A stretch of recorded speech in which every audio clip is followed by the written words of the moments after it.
Hey there folks, welcome to this video, and here I'm going to talk about the British Grand Prix and a 99th career victory for Lewis Hamilton after contact with Max Verstappen on the opening lap gave him a 10-second time penalty. And, well, let's start with the start in that, because that's where everyone's going to be at with it. If I'm honest, I understand the penalty. FIA have set a precedent for giving out 10-second penalties for one kind of contact that massively disadvantages another car. It's a bit of a different mentality to the let them race that we saw back in, say, 2019 with Austria, where Max bars Charles out the way, or Monza, where Charles got, arguably, still got a black and white flag for it. Got away without a penalty after essentially forcing Lewis off the road when they were going around into Della Rosa at Monza. But, yeah, I understand the penalty given the precedent we've seen of 10-second penalties for contact like that, where it could have been avoidable. But at the same time, yeah, there's a phrase here in Britain, 6 of 1, half dozen of the other, which means more or less equal blame.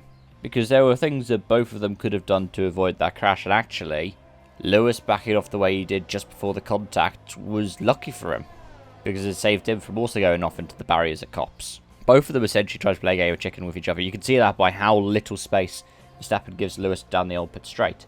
He's almost pushing him into the wall. But when they get to the point of turning into the corner, they're alongside. Lewis misses the apex, he brakes a bit more to counteract it and not hit Verstappen, and he hits Verstappen. Because at the same time as Lewis thinking, Max is going to back off and let me through, Max thinks, Lewis is going to back off and let me through.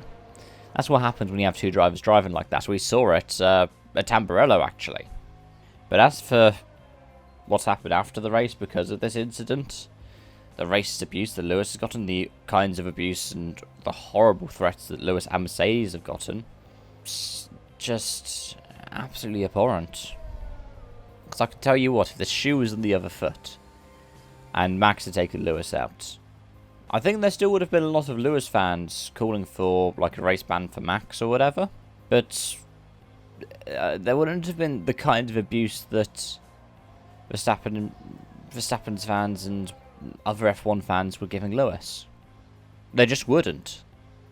And I think that's a damning display of what our sport can be.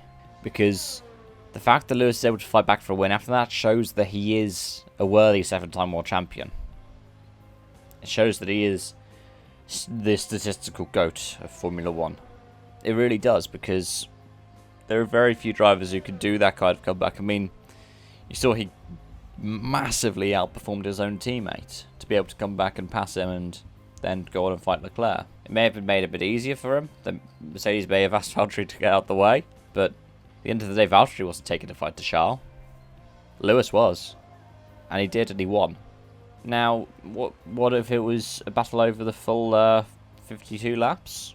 I think Lewis still would have won it, but it would have been close. I think the performance of the weekend, there was a surprise, was Leclerc being in second and Sainz being in sixth.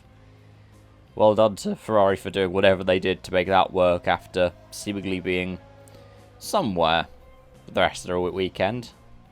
But I just want to end this video by talking about the attendance at the Grand Prix. It was, 356,000 or something like that. We'll have to wait a couple of weeks to see what the impact is on what's going on around here in Britain. But given that our restrictions now basically entirely lifted, I'm pretty sure even the mask mandates have ended, I wait to see a bit cautiously. Because, yeah, this has the ability to be a super spreader event. And at the end of the day, with the Max and Lewis stuff, we always say motorsport can be dangerous. Here in the UK, it's at the sign of every track you enter. And it's basically by every grandstand and on every fence. But it shouldn't be dangerous because of the spread of a pandemic. So we'll have to wait anxiously to see what happens.